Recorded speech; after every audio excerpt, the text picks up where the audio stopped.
I, like so many others, have loved billiards my entire life, and although it was a fascination which began with games such as pool and snooker, I could not help but long for something of greater substance, both strategically and conceptually.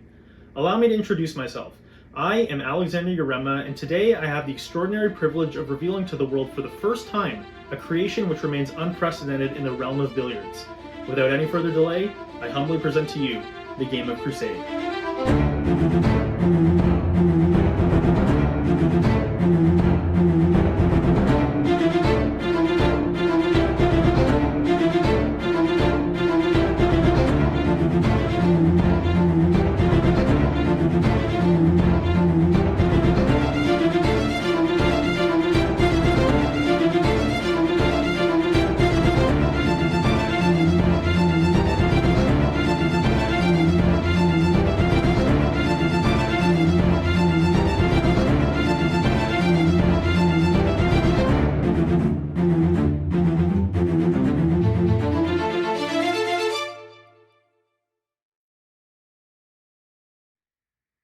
Crusade is distinguished from conventional cue sports by establishing itself as the world's first battle strategy billiard discipline, deviating from the highly repetitive nature of its abstract predecessors by introducing an original and revolutionary style of gameplay never before seen on a billiard table.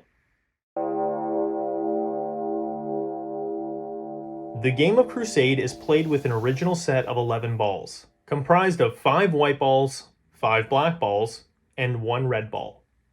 However, unlike many conventional cue sports, Crusade is a game which does not make use of a shared white cue ball.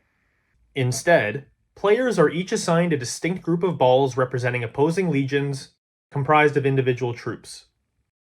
In other words, one player will be in control of the white pieces for the duration of the match, and the other player, the black pieces, enabling players to perform a stroke with any existing piece among their ranks during their turn.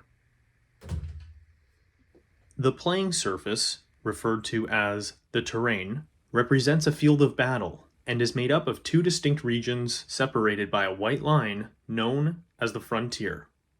The more spacious of the 2 areas is a largely undesirable region referred to as no man's land, contrasted with the considerably smaller, yet far more significant, portion of the playing surface known as the territory, the latter of which serves as the game's focal point, acting in essence as an end zone in which players are trying to dominate with their respective pieces. After the pieces are set up to form a pyramid with a predetermined arrangement at the far end of the table, the frame will begin with the breaking stroke, performed by striking the red ball into the pyramid to generate a random layout for the frame. Once the balls have been adequately distributed following the break, players must then assume control of their respective pieces. Many of Crusade's fundamental gameplay elements remain consistent with those found in most pocket billiard disciplines, such as that a player is required to perform a stroke with an eligible cue ball and must establish contact first with an object ball that is legal in sequence.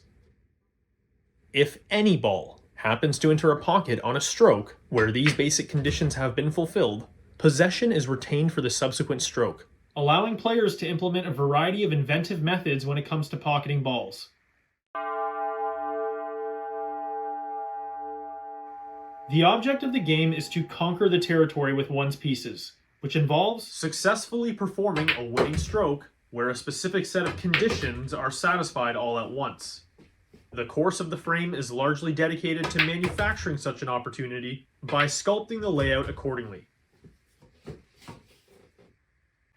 Before learning how this is done, it is best to first establish familiarity with the nature in which players may interact with one another in the game.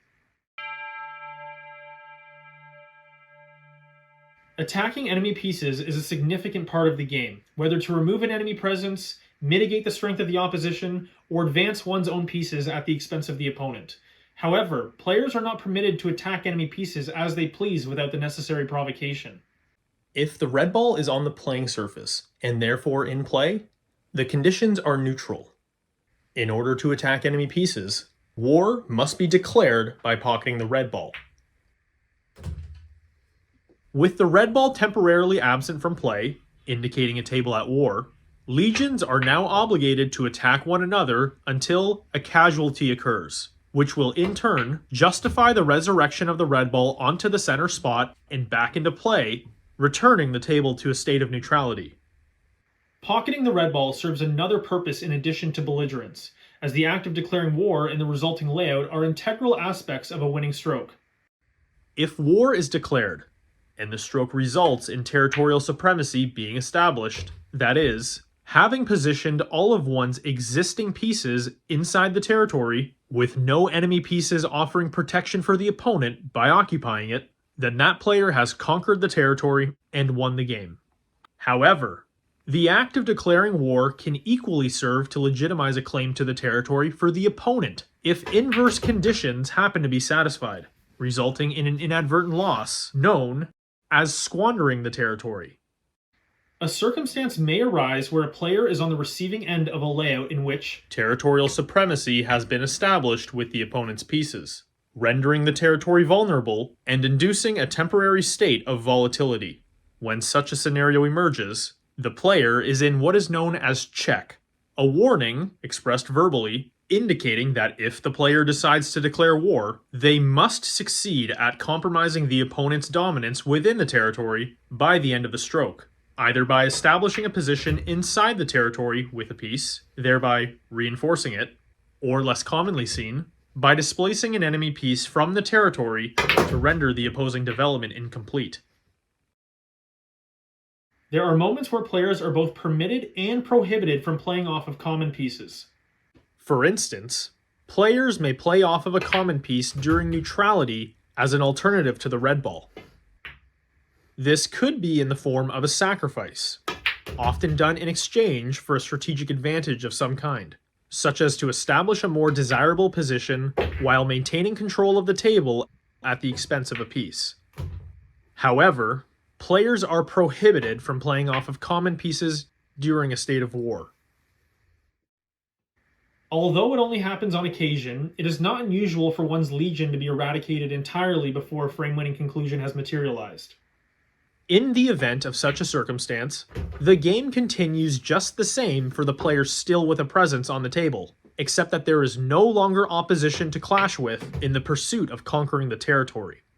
However, the player no longer with pieces in play has been rendered neutralized, and is therefore incapable of winning the frame. But, now wielding the red ball, stands to force a stalemate as their most favorable outcome by eliminating all remaining enemy pieces. This is known as the Perpetuity sequence, enforcing what is essentially a perpetual state of neutrality, since war cannot be initiated with only one legion remaining. For a more detailed explanation, consider reading the official rules and strategy for the game of Crusade, the definitive knowledge of the game containing an extensive analysis on all the rules, as well as invaluable strategic insights for mastering the discipline. If you are interested in my content, please consider subscribing to the channel and following the official Crusade social media pages. Links can be found in the description below to be notified of all upcoming Crusade lessons and matches.